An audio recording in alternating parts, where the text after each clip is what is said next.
Welcome to Have You Read It? The channel where we bring books to life, one summary at a time. Today we're exploring Walter Isaacson's Kissinger, a Biography, a monumental work exploring the life and legacy of one of the most dominant and controversial figures in modern American history, Henry Kissinger. This book isn't just a dry recounting of dates and events. It's a vibrant exploration of Kissinger's complex personality and how it intertwined with his policies, shaping the course of international relations for decades. We begin in Fürth, Germany, where Heinz Alfred Kissinger spent his formative years. Born in 1923, his childhood was marked by the rising tide of Nazism and the pervasive fear and persecution experienced by the Jewish community. As Isaacson notes, this upbringing ingrained in Kissinger a deep desire for order and a hunger for acceptance, traits that would later become defining characteristics of his personality and diplomacy. His love for soccer, his intellectual prowess as a bookworm, and the traumatic experiences of anti-Semitism shaped his early worldview. It's important to note here that Kissinger himself, in later years, often downplayed these experiences. But Isaacson counters this by citing numerous childhood friends who attest to the profound impact of growing up Jewish in Nazi Germany. In 1938, the Kissinger family fled Germany, finding refuge in Washington Heights, New York City, a haven for Jewish immigrants. Here, Heinz became Henry and embraced his new American identity, a process further accelerated by his service in the U.S. Army during World War II. The Army not only provided him with citizenship, but also a sense of belonging and an opportunity to explore his intellectual curiosity. A pivotal encounter with Fritz Kramer, a fellow German émigré and Army private, steered Kissinger toward a career in international relations, away from his initial plans to become an accountant. Kramer, a flamboyant Prussian intellectual, became a mentor and helped Kissinger discover himself. This patronage, Isaacson points out, is a recurring theme in Kissinger's life, as he often attached himself to strong personalities. After the war, Kissinger enrolled at Harvard, where his intellectual brilliance flourished. His undergraduate thesis, a massive 383-page tome on the meaning of history, became legendary for its scope and complexity. He also met and married Anne Fleischer, a fellow refugee from Nuremberg, and it's noted how she helped him focus on academia. During his graduate studies, Kissinger continued to explore the nuances of international relations, focusing on the diplomacy of the 19th century, particularly the figures of Metternich and Castlereagh. He established the Harvard International Seminar, a program that brought promising young leaders from around the world to Cambridge, giving Kissinger an early taste of power and a network of contacts that would prove invaluable later in his career. Isaacson highlights how Kissinger, even as a graduate student, was adept at building a network of powerful acquaintances, a skill he honed through the seminar and his work as editor of Confluence, a foreign affairs journal. Isaacson points out that Kissinger's ambition set him apart from his fellow graduate students. While they focused on impressing their professors, Kissinger set his sights on the world stage. His time at the Council on Foreign Relations in New York further solidified his connections and provided a launching pad for his rise to prominence. There, he wrote Nuclear Weapons and Foreign Policy, a book that argued for a doctrine of limited nuclear war and propelled him into the national spotlight. This book, published in 1957, made Kissinger a celebrity in foreign policy circles and brought him to the attention of Nelson Rockefeller, who would become a crucial patron. Working for Rockefeller gave Kissinger further access to the corridors of power, exposing him to the world of high-level policymaking and further shaping his realpolitik views. Returning to Harvard as a professor, Kissinger continued to build his empire. He became a tenured professor, director of the Defense Studies program, and a sought-after expert on international affairs.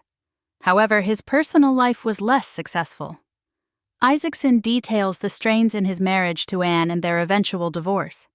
He started dating Nancy Maginnis, a researcher for Rockefeller who later became his second wife.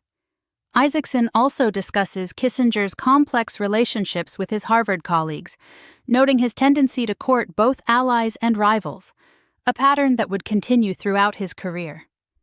His rivalry with Zbigniew Brzezinski is particularly highlighted. Kissinger's foray into government began in the early 1960s as a consultant to the Kennedy and Johnson administrations. He also continued to work for Rockefeller, who in 1968 made a brief but unsuccessful run for the presidency. Isaacson discusses Kissinger's evolving views on the Vietnam War, noting his initial skepticism about U.S. involvement, but also his growing belief in the need to maintain credibility, a concept that would become central to his foreign policy. His involvement in the Pennsylvania negotiations, a secret attempt to open a back channel to Hanoi, provided Kissinger with his first experience in secret diplomacy and highlighted the challenges of negotiating with the North Vietnamese. The 1968 election was a turning point. Despite his personal dislike for Richard Nixon, Kissinger provided back-channel information to the Nixon campaign about the Paris peace talks, a controversial move that is explored in detail by Isaacson. After Nixon's victory, Kissinger was appointed National Security Advisor, a position that he used to consolidate power in the White House. Isaacson emphasizes the odd-couple nature of the Nixon-Kissinger relationship, highlighting their shared ambition, paranoia, and penchant for secrecy, but also their fundamental differences in temperament and worldview. Once in power, Kissinger wasted no time in reshaping the National Security Council system. He centralized decision-making in the White House, sidelining the State Department and other agencies. This power grab, Isaacson argues, was driven by both Nixon's desire to control foreign policy and Kissinger's ambition and mistrust of the bureaucracy. Isaacson also provides an in-depth look at Kissinger's staff and operating style, describing his demanding nature, his temper, but also his intellectual curiosity and willingness to be challenged. The rivalries within the staff are explored, including the competition to become Kissinger's deputy. His difficult relationship with Secretary of State William Rogers is a recurring theme. The Vietnam War dominated Kissinger's early years in office. Isaacson details the administration's strategy of Vietnamization, the gradual withdrawal of U.S. troops while building up the South Vietnamese army. Kissinger, initially skeptical, came to embrace the policy, even though it ran counter to his belief in the need for a strong military presence to back up diplomacy. The secret bombing of Cambodia, a controversial decision made in 1969, is explored in detail, as is the administration's response to the downing of the EC-121 spy plane by North Korea. These events highlight the administration's penchant for secrecy and the lengths to which it would go to control information. The internal debates and disagreements within the administration are also discussed, particularly the differing views on how to respond to North Korea's actions.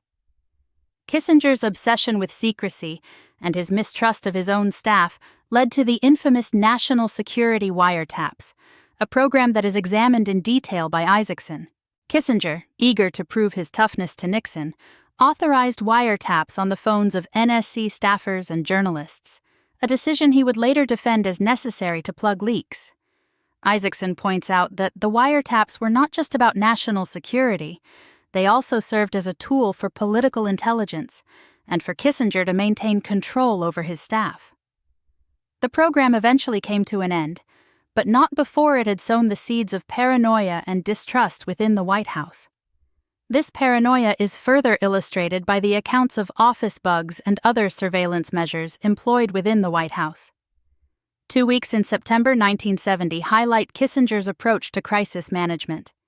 He juggled multiple international crises, including the Syrian invasion of Jordan, the discovery of a Soviet submarine base in Cuba, and the ongoing war in Vietnam, showcasing his ability to see linkages between disparate events.